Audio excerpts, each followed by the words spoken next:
Installing a rear drive assembly.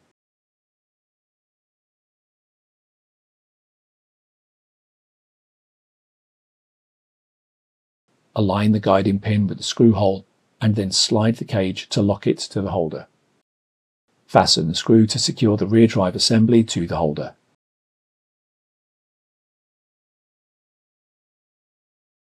Connect the cables to the backplane.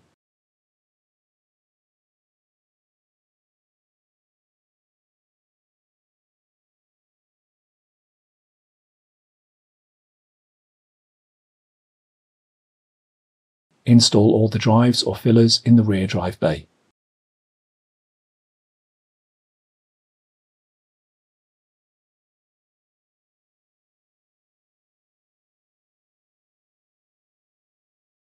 Install the rear top cover.